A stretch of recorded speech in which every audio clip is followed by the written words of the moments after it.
Another cancellation. Hold on, where I was going with that before you tell that story is you got to go to Vancouver, and then I remind you yesterday, I'm like, well, remember, Bubba, we got to be in Austin on Friday. That's right. That's not happening. And I don't. So this is. I just assumed, No, this is a very. I just assumed you were just down for the cause. So this is a very good. This is a very good segue because,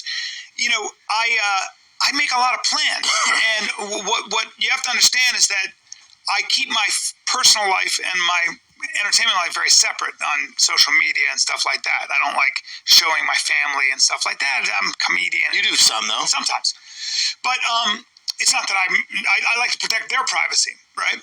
And so my dear friend Tarek, as you are a dear friend Tarek, who is one of my I talk to him all the time. Yeah. And yesterday my wife is in the kitchen and she couldn't be more pregnant. Like she couldn't be. The baby is literally hanging. Because you never, even with you and I mean, we're like brothers. Yeah. Dude, she came to the dinner and I was like, "You're so pregnant." She's like, "Bryan didn't tell you." I'm like, "I found out like 3 days ago you were having a kid." So Tarek, you're the worst. I put the video on her and he goes, "Wait, what's going on?" I go, "What?" He goes, "Wait, what's? You're pregnant?" And I realized I hadn't told him. You don't share anything. And then Frank Grillo hits me. I don't think it's. I have to hear from my ex that your wife is pregnant. I get that. Like that's what's going on. See, but I just doesn't. It's not that you're private. You just don't even think about it. I don't talk about it. Like I just feel like a guy's not going to be like if I say my wife's pregnant, it's all good. But then we're moving on. You're not going to be asking me questions about it. It's not that interesting to you. It's pretty. No, it is. It's pretty important. Well, it's very important. But when I have the baby, we'll talk.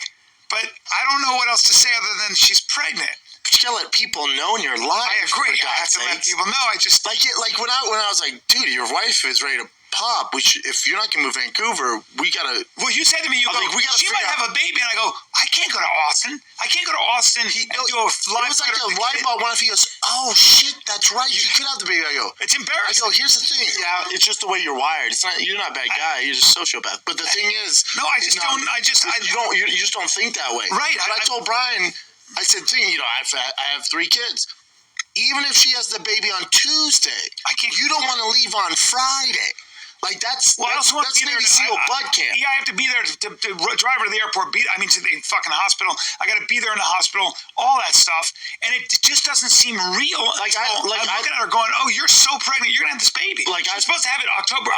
She's supposed to have it April 14th. Can't control that. April 14th. That's why you don't. Yeah, so I wasn't planning on her having it a month early. You've had this your 4th fucking child. Right. Dude, you know it does it. It does. They give you My first one came a month early. It never works that way. Right. But that's why I told Bryan, it's like, even if it comes on Monday, Tuesday, you got to be there on Friday for sure. I love Austin. I love doing the show.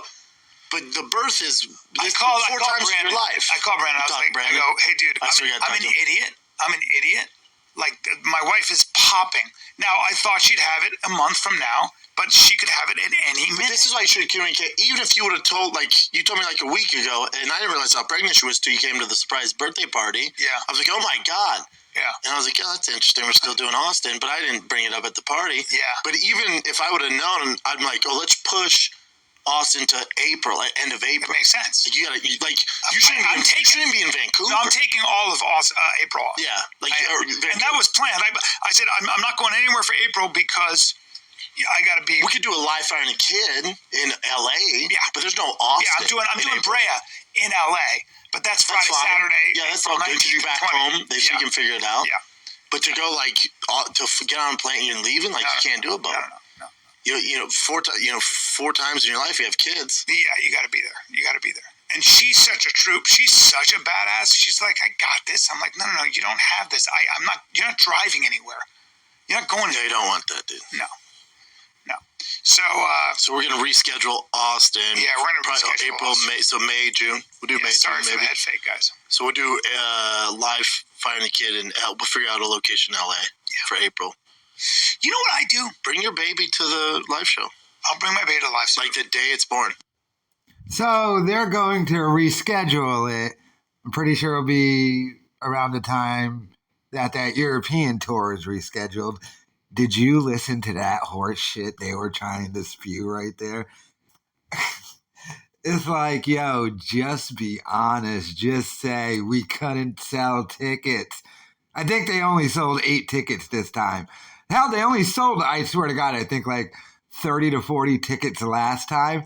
And then they were going to go back a month later. What? And the same people were going to show up? No. Like, just be honest and say, hey, we can't sell tickets. Maybe if you bought some tickets, we can do some more live shows. Be honest about it, but they can't be. And this whole thing, I think I heard October in there. I don't know. Bryan Callen just found out his wife's pregnant. She's about to have a baby, so they can't go to Austin, but you can still do stand-up gigs, but just not in Austin. Can't get on that plane, Bubba. Ugh, why does it keep saying Bubba, too? How dumb is Brenda? Stop saying Bubba. You look like an idiot. You dress like an idiot. You can't sell tickets. You can't be honest and say, but we can't sell tickets. That's why we're not going. So we have to make up some horse crap, and then we're going to reschedule. Are you? This truly is pathetic. And it must be in such a weird position to not be able to be honest. To not just be able to say, look, guys, we were going to do the live show, but we couldn't sell enough tickets, so it's not going to happen. Joe Budden did that. Joe Budden was honest when he tried setting up a live show with his new co-host and stuff. He was just honest. He was like, look, I looked at it. We couldn't sell enough tickets for the room I wanted to do. So, but these guys just continuous lying about everything, about every single thing they lie about. It truly is just pathetic and sad. And I mean, look at them. Look at them in this sad studio. Again, their podcast is dead. They can't sell tickets to their live shows. And now they have to make up lies about, you know, this. Did you hear them back and forth? Like, they sound like two kids who showed up to school late trying to come up with an excuse with each other. I'm like, I swear to God. And then the car came out of nowhere. And I swear the car was there. And we just couldn't make it. We would have been on time. It's like, ew. Just be honest. You guys suck. You can't sell tickets. And what do they call it now? Instead of the stepmothership, the father mothership. So pathetic. But this is what they do. They cancel their gigs because they can't sell tickets, and then they lie about it afterwards. Sad and pathetic. Let me know your thoughts in the comments.